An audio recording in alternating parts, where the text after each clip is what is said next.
Now today we are going to start with chapter number 4, the Mughals.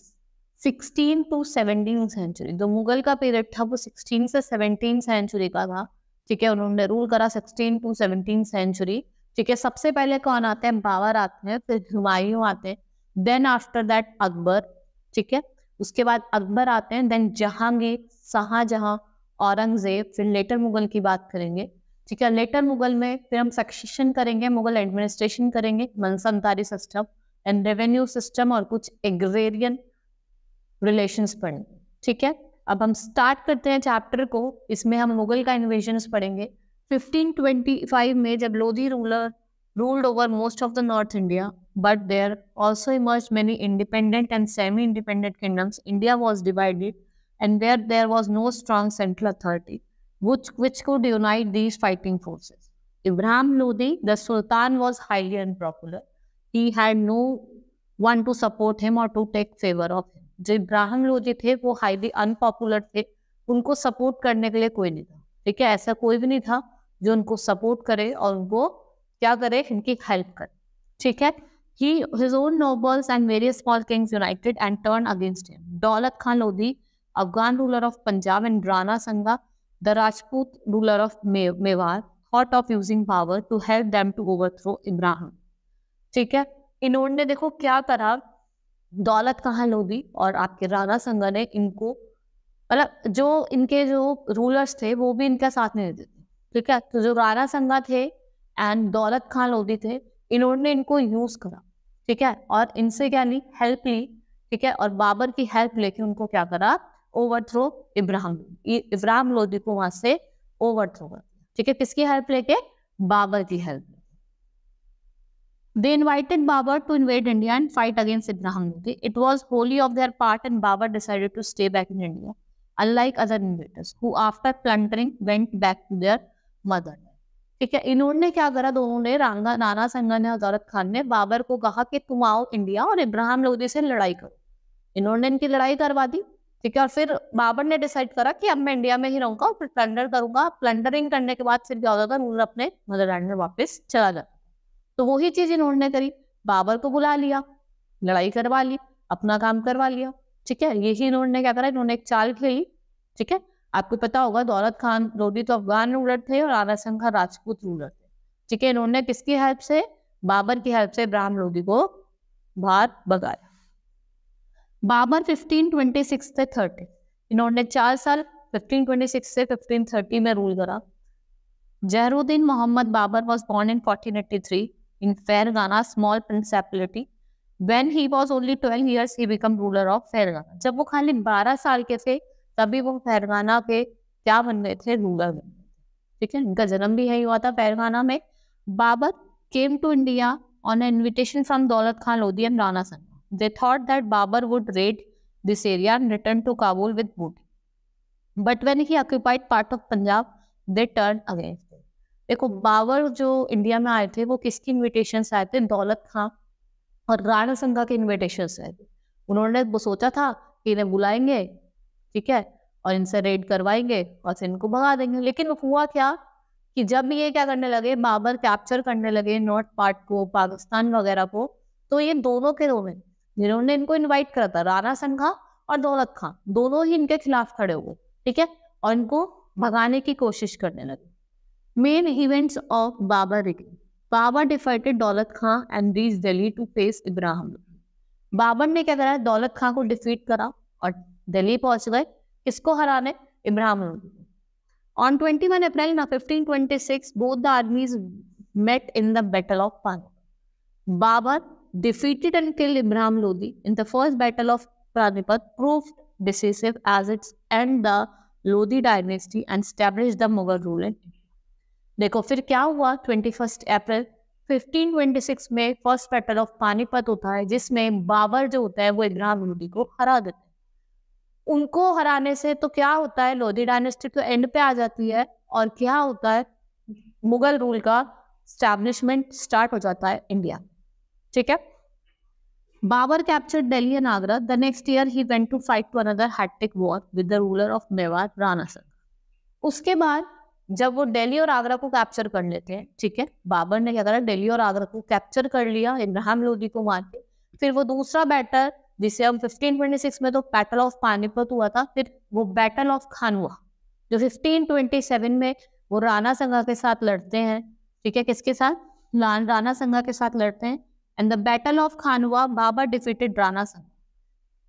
Battle of खानवा में क्या हुआ, जो 1528 में हुआ था, बाबर ने राणा संगा को हरा दिया।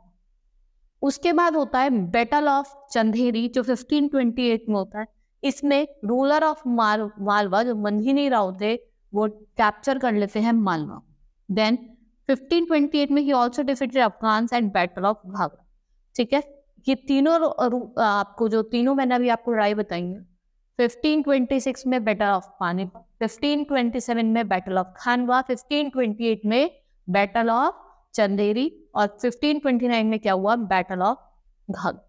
बैटल ऑफ घाघर में भी क्या होता है, अफगान को हरा देते हैं और वो पूरा Bihar up to river Ganga वो कैप्चर कर लेते हैं। कौन, बाबर, ठीक है। Then Babur now control vast region including Kabul, Kandahar and Badakhshan. Within India he had acquiring the region of Punjab, Uttar Pradesh, Malwa and Bihar. इन्होंने पंजाब, उत्तर प्रदेश, मालवा, बिहार सारे रीजन को क्या कर लिया था, कैप्चर कर लिया था। Yet he could not enjoy his victory. He died at Agra in 1530. He was initially buried at Arambagh and he was finally buried. फिर फाइनली इनको कबूल में बरीड करना था और इनकी डेथ हो गई थी बाबर की कब, 1530। 1530 में बाबर क्या हुए थे, मर गए थे। He died in 1530, ठीक है। आपको मैंने देखा इन्होंने कितने सारे बैटल लड़े। बैटल ऑफ पानीपत लड़ा इब्राहिम लोदी के साथ, फिर राणा संगा के साथ बैटल ऑफ खानवा लड़ा, फिर बैटल ऑफ चांदेरी, ठीक है, और बैटल ऑफ घाघरा। ये सारे बैटल इन्होंने लड़े। Babur was an brilliant general, he was also a man of letter, he wrote his autobiography तो तुजुक ई बाबुरी और Baburnama in Turki. He was equally well versed in Persian. इन्होंने एक अपनी ऑटोग्राफी लिखी, दिस इज बाबरनामा तुर्के बाबरी। फिर उसको बाद में पर्शियन में ट्रांसलेट कर दिया था, ठीक है। ये देखो यहाँ पे आपको मुगल एम्पायर दिख रहा है, ठीक है। ये ग्रेटेस्ट कितना ज्यादा फैला हुआ है, यहाँ से लेकर ये सारा आपको, ये क्या है आपका मुगल एम्पायर, ठीक है। बंगाल वाला, पटना वाला, इलाहाबाद वाला, सारा उत्तर प्रदेश, ठीक है, पंजाब वाला एरिया, बिहार, इन्होंने सब घेर लिया। नाउ उसके बाद आते हैं बाबर के बाद हुमायूं, जिनका रूल चलता है 1530 से 1540। हुमायूं पहले आते हैं बाबर, ठीक है। देन आते हैं आपके हुमायूं, जिनका दो बार रूल करता है, एक तो 1530 से 1540 एंड देन 1555 टू 1560, ठीक है। Babur was succeeded by his son Humayun. He was a weak ruler. He had to face opposition and trouble from all quarters. The Afghan nobles were trying to dislodge him from the throne. और जो Afghan rulers चाहते थे, क्योंकि बहुत ज्यादा week ruler थे हुमायूं, तो अफगान इन्हें मार भगाना चाहते थे, ठीक है। तो वो अफगान क्या करते हैं, ये he had to face rebellion from other places like Gujarat and Maharashtra. In the east, Sher Shah Suri was the famous Afghan ruler of Bihar. His childhood name was Farid. He was the son of Jagirdar of Jaunpur in Bihar. ठीक है, east में बात करते हैं, जब east वाली बात करते हैं इधर, शेर शाह सूरी जो फेमस अफगान रूलर थे, ठीक है, उनका जो नेम था, चाइल्डहुड नेम था, वो क्या था, फरीद था, ठीक है। और वो किसके सन थे, जागीरदार के, जो कहा के थे जौनपुर बिहार के। He was very ambitious and wanted to conquer Delhi and become a sultan. Sher Shah defeated him in 2 successive battles and Humayun had to flee from India. और शेर शाह ने क्या करा, उसको डिफीट करा 2 बैटल में, इसलिए हुमायूं को यहाँ से भागना पड़ा, ठीक है। तो 1540 में हुमायूं वहां से चले जाते हैं। In 1542, Humayun's son Akbar was born in Amarkot, Sindh, who later became the greatest Mughal emperor. Humayun spent many years in Afghanistan and consolidated his army. He waited for a suitable opportunity to regain the lost empire. ठीक है, हुमायूं वहां से चला गया। उसके बाद उसने बहुत सारा टाइम अपना अफगानिस्तान में बताया और फिर वो एक अच्छा टाइम देखा था कि ऐसा कौन सा अच्छा टाइम देखा जाए कि वो दोबारा से अपनी आर्मी को कंसोलिडेट करे, अपनी आर्मी को, और रिगेन कर ले अपना लॉस्ट एम्पायर जो खो दिया, ठीक है। एंड इट केम इन 1545। 1545 का टाइम है जब शेर शाह डाइड, शेर शाह की डेथ हो जाती है। The successor of Sher Shah was very weak. In 1556 Humayun again marched towards India and regained his lost throne of Delhi. जो सक्सेसर था शेर शाह सूरी का वो बहुत ही ज्यादा वीक था, तो 1555 में हुमायूं दोबारा से इंडिया वापस आ जाते हैं और दोबारा से अपने लॉस्ट थ्रोन जो थी दिल्ली की वो ले लेते हैं. He died on 24 January 1556 when he fell from the staircase of his library. He was buried in Delhi and was succeeded by his young son Akbar. ठीक है, फिर क्या होता है 1555 में वो दोबारा से अपने रिगेन लॉस्ट एम्पायर को ले लेते हैं, लेकिन 1526 में उनकी डेथ हो जाती है. When he was coming from a library, he fell from the staircase. वो staircase से गिर जाता है, फिर उनको बरी करा जाता है दिल्ली में, और फिर उनका जो बेटा है अकबर वो वहां पे आ जाता है. ठीक है, यहाँ कुछ मेन इवेंट्स दिए हुए हैं, एडमिनिस्ट्रेशन वर्क्स वगैरह दिए हुए हैं, आप इनको रीड कर सकते हैं सिंपली. नाउ अकबर आते हैं 1556 में. अकबर का टाइम होता है 1556 से 1605 तक. At the time of Humayun's death, his son Jalaluddin Muhammad Akbar was barely 13 years of age. जब हुमायूं की डेथ हो जाती है तो जो अकबर होते हैं वो खाली 13 साल के होते हैं, 13 years एज के होते हैं. Bairam Khan was appointed as Akbar's regent. The chances of the Mughal as rightful ruler of India were still remote. Hemu had occupied Agra and Delhi. ठीक है, जो हेमू थे उन्होंने आगरा और दिल्ली को ऑक्यूपाई कर लिया था. In 1556, Akbar met Humayun in the battlefield at Panipat. Second battle of Panipat में क्या हुआ था, अकबर और जो पानीपत जो बैटल हेमू थे दोनों defeat his large army. With his defeat of Hemu, Mughals had established their hold over Delhi. In period between 1558 to 1562, 1558 से 1562 का जो पीरियड था उसमें अकबर ने ग्वालियर, अजमेर और Jaunpur with the help of Bairam Khan conquered कर लिया था. ठीक है, इन्होंने क्या करा था, ग्वालियर अजमेर को कॉन्कर कर लिया था with the help of Bairam Khan. ठीक है, he started to dislike and also the undue interference of his foster mother Mahangma Anga and the son Adam Khan in the political affairs. Thereafter, his career of conquest in India began. In by 1601, he had won almost the whole North India. जो सारा north India का reason था वो सब किसने, अकबर ने जीत लिया. और डेक्कन का रीजन भी, अकबर डाइड इन 1605 और जो उसका मौसम था वो सिकंदरा आगरा में नियर आगरा सिचुएटेड. अकबर की डेथ कब हो गई थी, 1605 में हो गई थी. ठीक है, फिर आते हैं हमारे जहांगीर जिनका टाइम पीरियड था 1605 टू 1627. जो जहांगीर का टाइम पीरियड था वो क्या था, 1605 से 1627 का टाइम था. इनको हम प्रिंस सलीम भी कहते थे. After the death of Akbar the military campaign started by Akbar were continued by him. ठीक है, जब अकबर की डेथ हो गई जितने भी जो मिलिट्री कैंपेन थे अकबर के वो किसने, जहांगीर ने ही कंटिन्यू करे थे. In the south he captured Ahmad fort. In the north west Jahangir lost Kandahar of Persian. ठीक है, साउथ में तो इन्होंने जो अहमदनगर का फोर्ट था वो कैप्चर कर लिया था. और वहीं अगर बात करें नॉर्थ वेस्ट, ठीक है, नॉर्थ में जो वेस्ट वाला एरिया था, इधर वाला था, उसमें इन्होंने जो खानदर था वो लॉस्ट कर दिया था. This was a major loss of trade routes. Jahangir married Mehrunnisa in 1611 and gave her a title Nur Jahan. Jahangir की शादी किससे हुई थी, मेहरुनिसा से हुई थी. और इन्होंने उसका जो टाइटल था नूरजहां का वो उसको दिया था. जहांगीर की शादी किससे हुई थी, मेहरुनिसा से हुई थी और उनको किसका टाइटल दिया था, नूरजहां का टाइटल दिया था. क्वेश्चन में ऐसे पूछ सकते हैं कि जो जहांगीर किससे शादी हुई थी उन्होंने अपनी वाइफ को क्या टाइटल दिया था, तो क्या टाइटल दिया था, Noor Jahan. He struck silver coin bearing his own title on one side and name of the Queen Begum Noorjahan on the other side. ठीक है, उन्होंने अपना ही सिल्वर कॉइन निकाला, एक तरफ उनका नाम था, एक बार एक जगह उनकी बेगम जिसका नूरजहां नाम था उनका नाम था.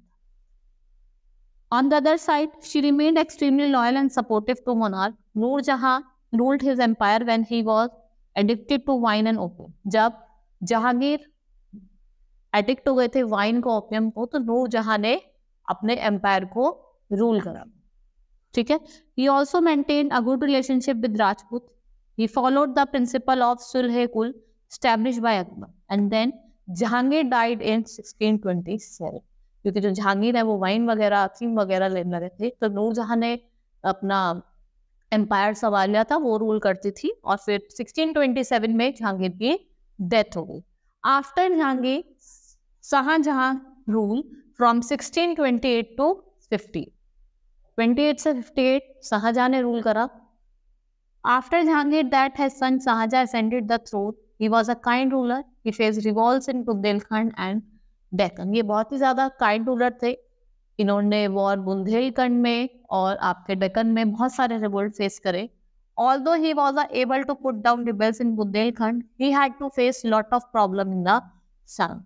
इसकी वजह से क्या हुआ, इन्हें बहुत सारे प्रॉब्लम फेस करनी पड़ी. किस रीजन में? साउथ वाले रीजन. ठीक है. However, after a long effort, he annexed the kingdom of Ahmednagar, Bijapur, Golconda, and also submitted to the Mughals and submitted a treaty with Mughals. He appointed a prince, viceroy of Deccan, but he too failed to achieve a success. इनने treaty भी करी थी पर लेकिन कुछ भी success नहीं हुआ. ये सब कुछ हार गया. Then Shahjahan fell ill in 1658. His fourth son began to fight for the throne, in which youngest son Aurangzeb emerged victorious. Shahjahan बीमार हो गए थे 1658 में और जो उनके चारों बेटे हैं सब थ्रोन के लिए लड़ रहे थे. फिर जो उनके सबसे छोटे बेटे हैं, यंगेस्ट सन है जिनका नाम है औरंगजेब, उनको थ्रोन दे दी.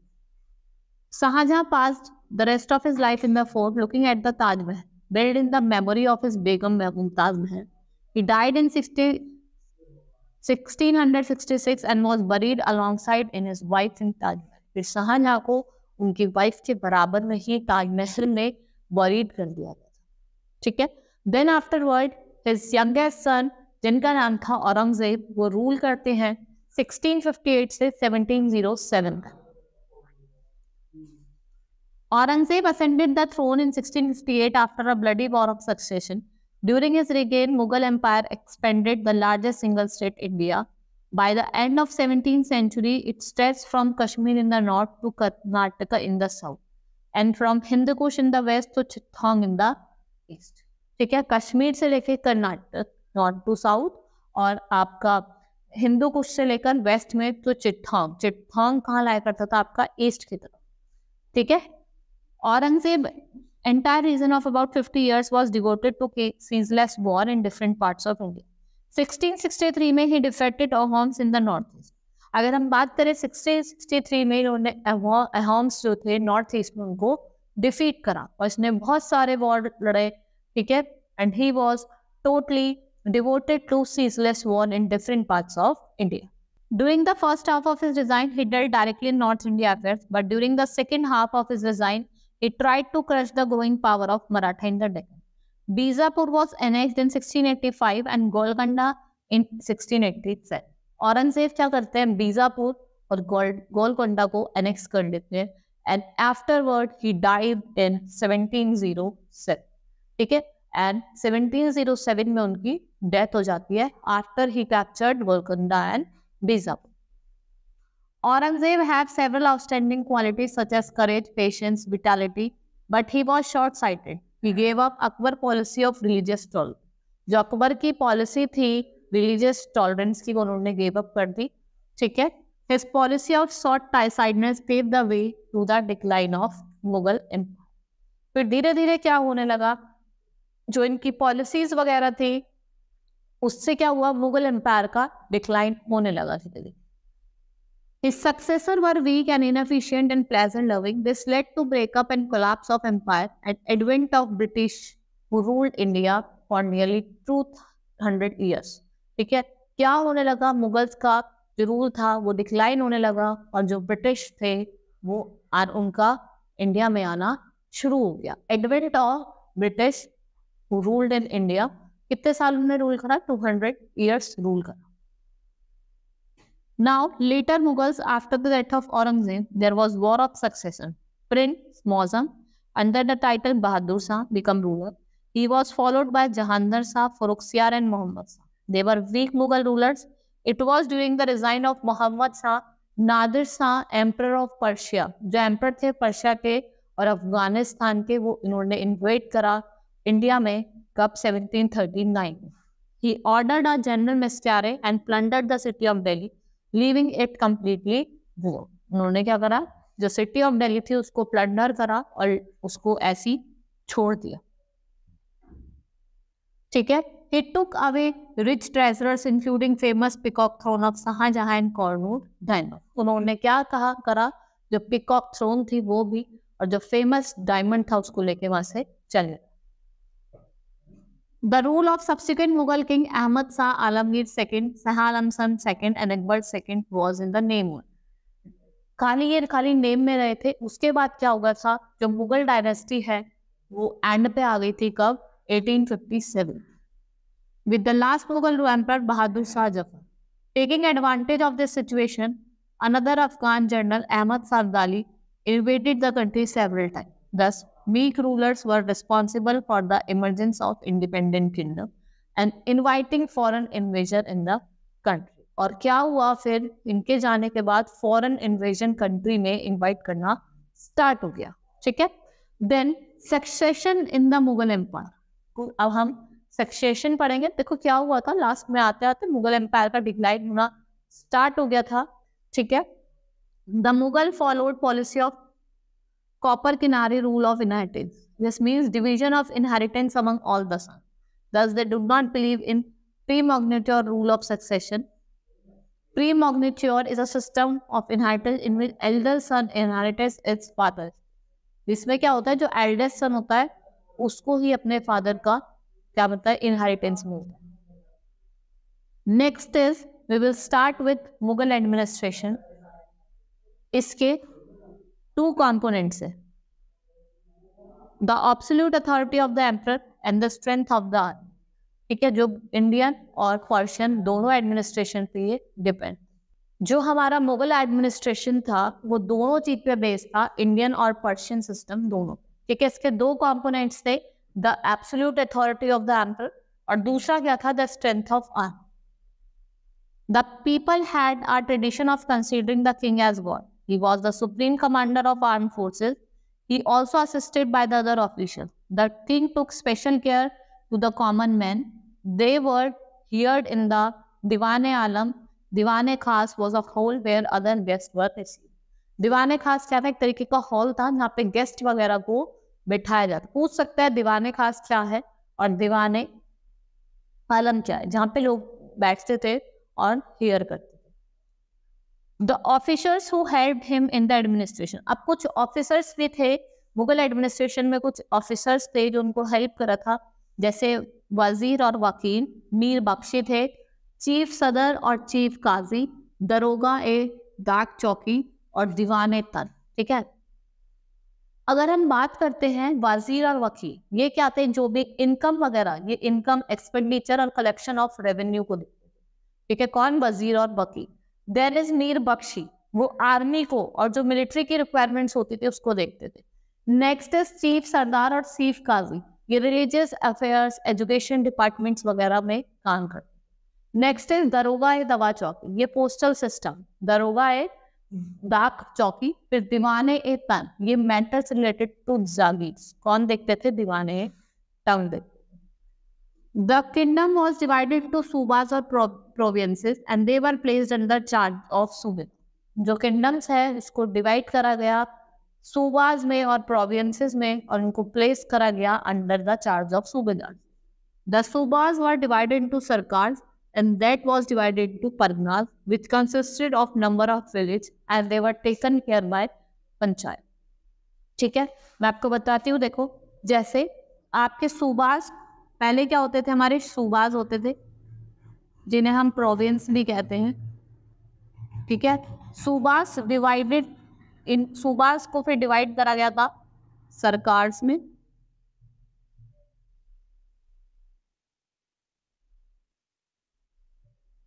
ठीक है. फिर उसके बाद सरकार्स को डिवाइड करा गया था परगनाज में.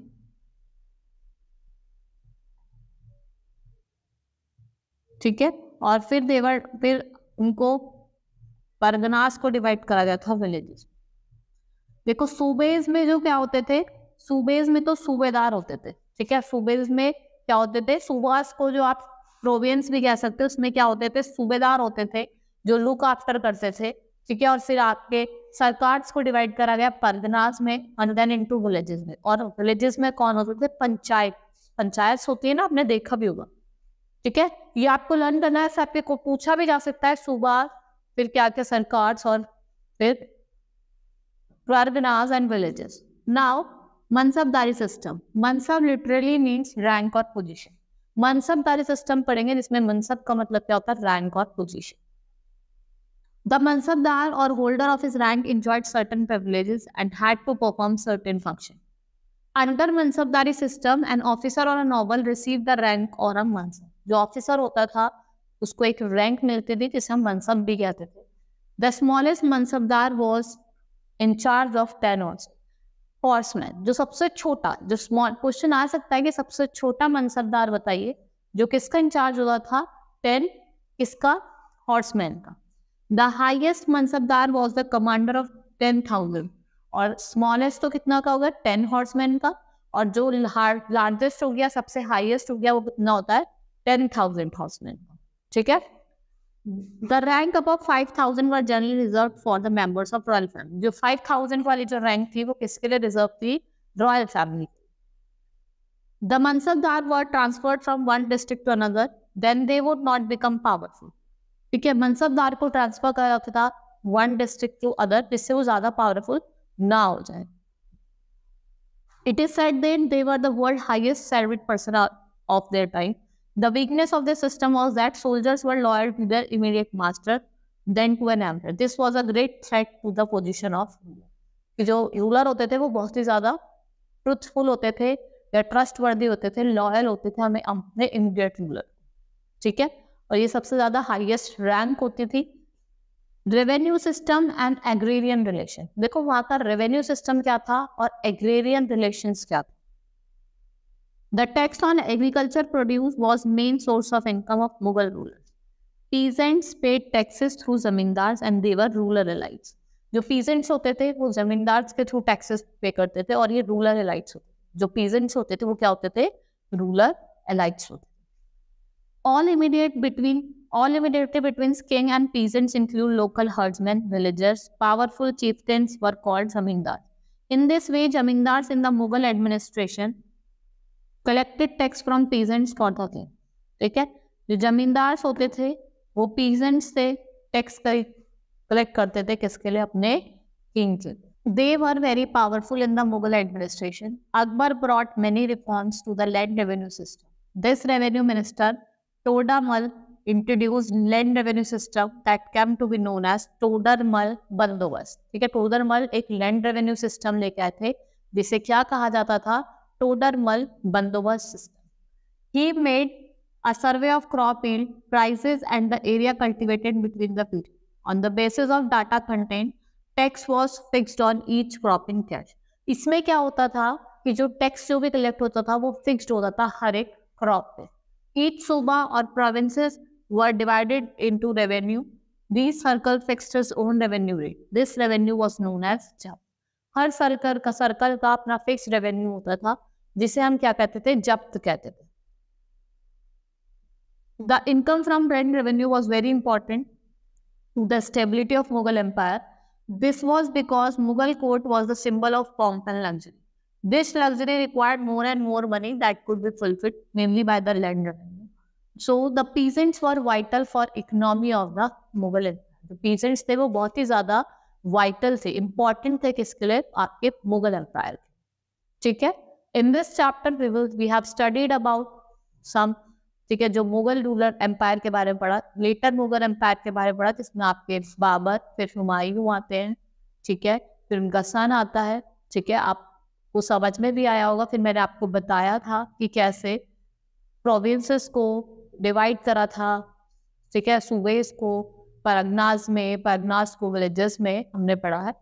अब चैप्टर हमारा कंप्लीट हो गया है. We will start with the exercise of the chapter. हमने मनसबदारी सिस्टम भी पढ़ा, ये तो आपको पता ही होगा. मनसब क्या होते थे, हेड होते थे. ठीक है, और उसमें भी स्मॉलेस्ट यूनिट होती थी और लार्जेस्ट यूनिट होती थी. स्मॉलेस्ट यूनिट में आपके 10 हॉर्समैन होते थे और लार्जेस्ट में 10,000. ठीक है, और जो 5,000 थे वो रॉयल फैमिली के लिए रखे हुए. ठीक है, hope you understood the chapter. Now we will start with the exercise of the chapter. Evaluation time. Very short type question. Who thought of using Babur to overthrow Ibrahim Lodi? किसने, दौलत खान और आपके राणा संगा, जो राजपूत रूलर थे और Afghan ruler थे दौलत Khan. Who was the famous Afghan ruler of Bihar? Afghan ruler कौन थे बिहार के? दौलत खान थे। ठीक है। Between whom the second battle of Panipat was fought? किसके बीच में? बाबर के और इब्राहिम लोदी के। Who was given the title of Noor Jahan? किसे दिया था? जहांगीर ने अपनी वाइफ को दिया था। What is प्रीमॉर्गेनेचर? इसमें क्या होता है? जो एल्डेस्ट सन होता है, हेरिडिटी में जो एल्डेस्ट सन होता है उसको फादर की पोजीशन दी जाती है। Short answer type question, enlist the military achievements of Babur. जो बाबर की मिलिट्री अचीवमेंट्स थी आपको उसके बारे में। Discuss the major event of Sher Shah Suri. Throw the light on achievements of Aurangzeb. Aurangzeb की मिलिट्री अचीवमेंट को बताना है। Which policy of succession was adopted by Mughals? कौन सी पॉलिसी ऑफ सक्सेशन थी जो मुगल्स ने अडॉप्ट कर? Long answer type question, right a note on Mughal administration. देखो अभी हमने मुगल एडमिनिस्ट्रेशन के बारे में पढ़ा था, ठीक है। आपको एक शॉर्ट नोट, आप 5 to 6 पॉइंट्स लिख सकते हैं, क्योंकि long answer question basically 5 to 6 marks के आते हैं, तो आप 5 to 6 लाइन्स लिख सकते हैं Mughal administration. What was the मनसबदारी system? मैंने अभी आपको बताया था मनसबदारी सिस्टम। मनसब क्या होता है, ठीक है, आप लिख सकते हैं। उसमें स्मॉलेस्ट यूनिट इतने हॉर्समैन की होती है, लार्जेस्ट इतने हॉर्समैन की 5000 क्या होता है, रॉयल फैमिली के लिए होते हैं, ठीक है। मनसब इसमें क्या होता है, रेवेन्यू देना होता है। आप ये सब चीजें लिख सकते हैं। Throw on light on revenue system and agrarian relation during Mughal period. इन दोनों के बीच में एग्रेरियन रिलेशंस कैसे? Pick the correct option. Daulat Khan Lodhi was the Afghan ruler. जो दौलत खान लोधी थे वो अफगान रूलर थे और कहाँ के थे? पंजाब के। Babur came to India on the invasion. देखो किसने? दोनों ने दिया था, दौलत खान ने भी दिया था और राणा संगा ने भी दिया था। और वो किसे मार भगाना चाहते थे? इब्राहिम लोधी को। Sher Shah Suri empire was divided into 47 province called parganas. क्या कहा जाता? उन्हें परगनास कहा जाता। ठीक है। एक्सरसाइज भी हमारी कंप्लीट हो गई है। Hope you understood the chapter. We will start with the next chapter in the next class. That's all for today. Thank you.